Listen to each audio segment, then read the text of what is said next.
একাপ চাহ আচলতে আমি ৰাতিপুৱা শুই উঠাৰ পিছতে চাহ গ্ৰহণ কৰোঁ ফুৰিব গ'লে চাহ খাওঁ লগৰ ল'ৰাৰ ঘৰত গ'লে ফুৰিব গ'লে বিভিন্ন কামৰ বিভিন্ন সফলতাৰ বিভিন্ন বিফলতাৰ পিছত আমাৰ হাতত একাপ চাহ থাকে আৰু এই চাহকাপ আপোনালোকে যদি খাবলৈ বিচাৰে অৰ্থাৎ এই যিটো পিংক টি আছে এইটো অকল আপোনালোকে আজ বাস্কেট কোম্পানীত পাব য'ত অহা 15 তাৰিখে এই কোম্পানীটোৱে প্ৰি লঞ্চ কৰিবলৈ গৈ আছে গতিকে আমাৰ বজালীবাসীৰ লগতে সমগ্ৰ অসমবাসীয়ে এই কোম্পানীটোৰ এই গোটেই ডিটেইলছখিনি জানিব পাৰিব আজ বাস্কেট কোম্পানীত গ'লে বা মোৰ ভিডিঅ'ৰ ডেছক্ৰিপশ্যনত গ'লে মই লিংকটো আপোনালোকক দি দিম আপোনালোকে ধুনীয়াকৈ গোটেইখিনি কথা জানিবলৈ পাৰিব আৰু মই এই যিটো চাহ খাই আছো এইটোৰ দাম কিলো প্ৰায় 60,000 টকা কিলো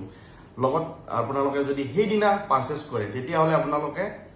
ডিসকাউন্ট পাব আৰু কিমান কি ডিসকাউন্ট পাব মই এতিয়া নকওঁ আপোনালোকে ইভেন্টত আহিলে আপোনালোকে নিশ্চয় গম পাব বা মই আপোনাক যোগাযোগ নাম্বাৰটো দি দিম তেতিয়াহ'লে আপোনালোকে ধুনীয়াকৈ গম পাব আৰু মই এতিয়া এই চাহৰ জুতি লওঁ